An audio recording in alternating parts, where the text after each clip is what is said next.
आपण पाहिलं सुरक्षा दलाच्या तुकडीनं अजितदादांच्या पार्थिवाला सलामी देऊन अभिवादन केलं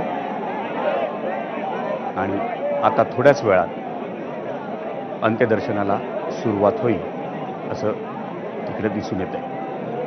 अजितदादा पवार केवळ राजकारणातच नाही तर अनेक समाजाच्या विविध क्षेत्रामध्ये त्यांचा अतिशय मोलाचं आजवरचं काम आहे.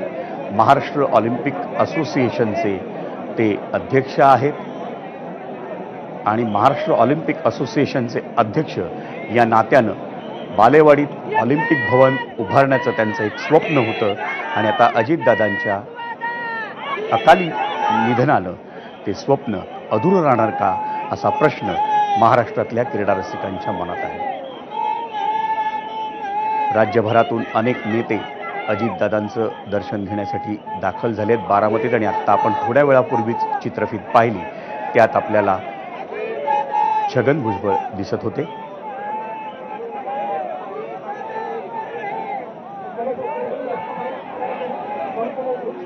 पुन्हा एकदा आपण तीच चित्रफीत पाहतोय.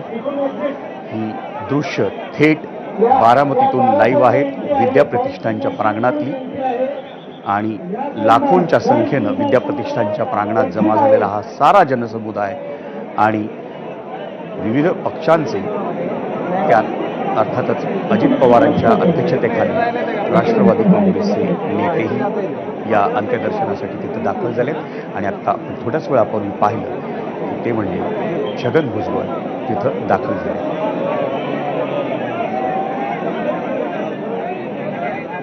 बारामती पवार कुटुंबावर अजित पवारांवर किती प्रेम करते याचं उदाहरण आपल्याला हे समोरच्या दृश्यातून दिसतंय.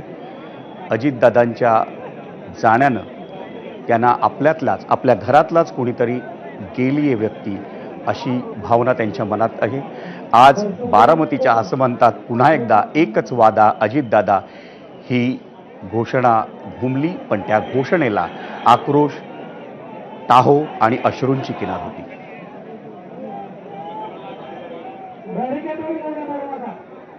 अजितदादांनी आजवरच्या कारकिर्दीत 5 वेळा राज्याच्या उपमुख्यमंत्री पदाची शपथ घेतली आणि अशी शपथ घेणारे ते एक मातब्बर राजकारणी म्हणून ओळखले जातात.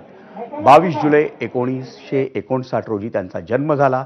प्राथमिक शिक्षण आपल्या आजोळी म्हणजे देवळालीतल्या प्रवरा इथं त्यांनी घेतलं पण वडील अनंतराव पवार यांच्या निधनानंतर दादांवर कुटुंबाची जबाबदारी आली आणि त्यांनी शिक्षण अर्धवट सोडून बारामतीची वाट धरली. तिथं शेती करताना त्यांनी सहकार क्षेत्रात आपला जम बसवण्यास सुरुवात केली. त्यानंतर राज्याचा अर्थमंत्री होण्यापर्यंत त्यांची राजकीय झेप ही डोळे दिपवणारी ठरली.